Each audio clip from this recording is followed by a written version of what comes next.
Wazifumu wa wazifumu lero ndabwera ndi trending news yokhuzana ndi mtsikana amene wamenyedwa molapisa ku Nkhata Bay chifukwa chakuti amanganizira kuti anathira mankhwala kapena kuti poison mu chakudya cha chibwenzi chake.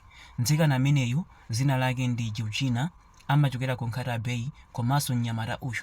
Mnyamata amene zina lake ndi Wile Malema, amachokera ku Nkhata Bay. Wile ndi mnyamata amene amachokera ku banja labwino, pamene Georgina ndi mtsikana amene amachokera ku banja la middle class. Zotsatira zake anthuwa anali pa chibwenzi ndipo ubwenzi wawo unali bwino, koma kenako Wile adambosintha khalidwe, adambokonda akazi. Ndakuti pa 12 August Georgina anapanga chiganizo chokamona Wile. Atafika kwa Wile china chilichonse chinali bwino, anacheza. Kenako adapita ku kitchen kokaphika. Akuphika anatenga zinthu mu sketi mwake anathira mu chakudya. Wile amaona china chilichonse chifukwa chakuti ku kitchen kuja kuli kamera, koma Georgina samaziwa. Atamaliza Georgina anabwera mchakudya chija kuzampasa Wile, koma Wile atangochiona chakudya chija anachibudula. Kenako adamba kummenya Georgina kuti wandithira poison, ufuna ndiphe. Anakamba zambirimbiri zosakhala bwino, akuti atsikana ambiri osauka ali ndi mitima yoyipa, iwenso ndi mmodzi mwa iwo, ufuna ndiphe. Amammenya mtsikana uja. Kenako maneba atamva phokoso anabwera. Atabwera adalelesa ndewija.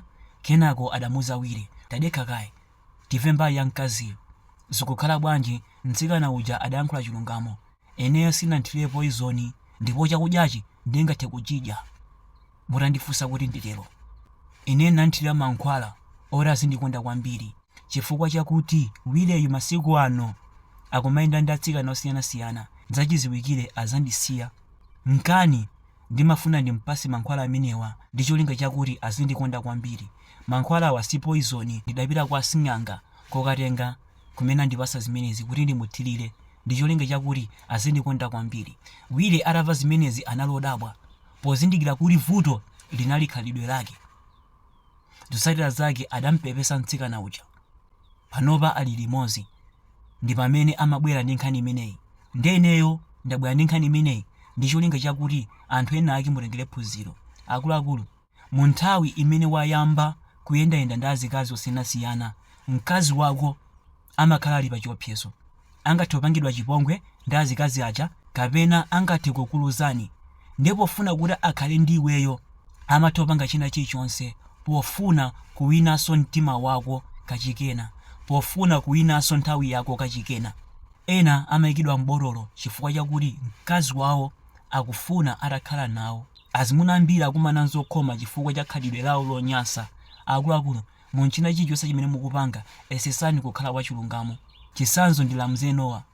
Lamzee Noah ndi munthu otchuka kwambiri pa dziko lapansi pano, koma ali ndi mkazi mmodzi amene anayamba naye ubwenzi asadatchuke. Mpaka na pano alibe ndi mkazi mmodzi yomweyo. Mkazi wa Lamzee Noah simuzampeza ali pa intaneti akukamba zokhuzana ndi mamuna wake. Mamuna wanga mandidzuza, mamuna wanga makonda akazi. Simuzampeza. Lamzee chikhale chisanzo kwa azibambo ena ake. Lamzee wakumana ndi azikazi ooneka bwino, ndipo Lamzee ali ndi ndalama kuposa inuyo, koma simuzampeza. Ali umu chifukwa chakuti mamuna ndi munthu amene amadziwa kulemekeza banja lake. Ndelemekezana azikazi anu akuluakulu mu china chilichonse chimene mukupanga. Mkazi wanu muyeni pasogolo.